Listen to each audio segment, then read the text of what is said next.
TYT Sports, Rick Strom here with our guy, editor-in-chief of boxing.com, Robert Exel. Robert, how are you? I'm great. How are you, Rick? I'm doing good. I could be doing better after watching Saturday's final for the Showtime bantamweight.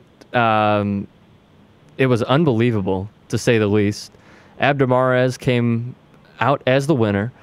Joseph Agbeko pretty much got hosed. Russell Mora was the referee, and it was certainly a sight to see. Was this one of the worst fights, you could say, for a referee that you've seen?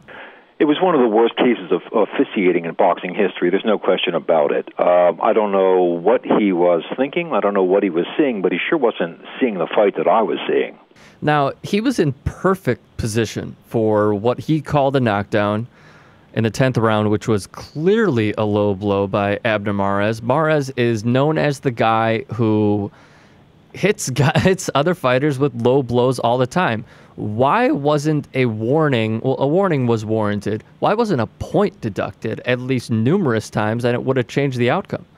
Well, I mean, there's no explanation. I mean, there's really no understanding what was really motivating Mora. As you say, there were dozens of low blows in the course of the fight. It wasn't as though that shot in the 11th was, the final shot. There were dozens that preceded it, and there were more that followed it. Mora claims that the glove of Agbeko was blocking his view, but I don't know how that was possible. He was, like you say, perfectly situated. If he couldn't see what was going on, it was because he didn't really want to see what was going on. You know, we've talked about controversy in the past with Paul Williams, Arislandi Lara, and that was bad. This was extremely worse. It somewhat affects every boxing fan because it always runs through your head. Is it corrupted? Is this guy not corrupted? Was he just that bad on that given night? I understand referees are not, they don't have the easiest job in the world. Okay, that's a given. But what can be done now, aside from a protest for Joseph Agbeko? Well, I mean, people can write to the IBF, people can write to the Nevada State Athletic Commission, they can email them, they can fax them, people can express their discontent, because that's the only way that the boxing officials will know what's going on. They seem not to care. I mean, I think so many people take it for granted that these sort of things happen in boxing, and of course that's why so many people have turned away from boxing. That's why its popularity has plummeted and why it continues to plummet, because it doesn't appear to have credibility. Can you detail a little more on you saying that they just don't care? Well, we live in a world where self-enrichment is really the name of the game. And if people are enriching themselves, that's what they're concerned about. Niceties regarding the sports and the rules, and this is not exclusive to boxing or even exclusive to sports, but niceties regarding the rules and the regulations and the moral or amoral aspects don't really occur to most people if they are stuffing their pockets. And I'm afraid that has a deep effect on boxing, as it does on almost every other aspect of life in our world. I want to get your opinion on this in one sec, but first, the facts. Should Russell Mora be able to referee another fight again? Well, if I had my way, no, but I don't have my way.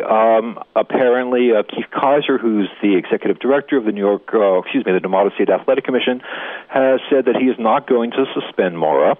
He's going to sit him down with more experienced referees, review tapes of the fight, have him look at it, have him sort of reconsider, have him be sort of re-educated, and then I guess slowly bring him back into the game. Is that acceptable though? Is that really acceptable just to say, hey, we're going to retrain you and then you can go back? I don't think it's acceptable, no. I mean, I think he ought to be penalized. I think he ought to be penalized not only in his pocket, but really, I mean, on a larger level. I mean, because he did disgrace the sport, as well as disgrace himself, and as well as disgrace refereeing, which is, frankly, like you point out, very difficult. And when it's well done, it's really well done, and it makes a big difference in a fight. Now, Joseph Agbeko has pleaded for a rematch with Showtime's Jim Gray. A rematch is obviously warranted. Yes, a rematch is warranted. I thought Agbeko would have won that fight. He was coming on so strong in the 11th round when he was again mistakenly given a count as he was early in the fight. So I think Agbeko would have won that fight, and he deserves a rematch. But the rematch is not going to erase what happened. What happened has happened, and it's a part of everybody who watched it. I mean, it's sort of burned into our brain right now. Boxing is such an event-driven sport that another event will suddenly sort of push the past event out of memory, out of sight, out of mind. But it happened, and there's no escaping that it happened. Now I ask you, your personal opinion, do you consider Abner Mares the complete undisputed winner, or do you see it being a little tainted? I see it as being not a little tainted. I see it as being very tainted. And it wasn't simply because of the referee, but it was also because of Mares and the way he fought. I mean, he's an attractive kid. He's got good skills. He's got a fabulous personality. He's got a lot going for him. He's one of the stars of Golden Boy. But he is a dirty fighter. He fought dirty against Darchinyan, and he fought dirty against Agbeko. And one might say that people will fight dirty if they can get away with it, and they may have a point, which is why we have referees who are there to make sure that there's a level playing field, and there was not a level playing field when Agbeko fought Mares. I wanted to ask you, lastly, Abner Mares, he's with Victor Darchinyan, he sent out videos of Abner Mares doing low blow after low blow. Is that just his style?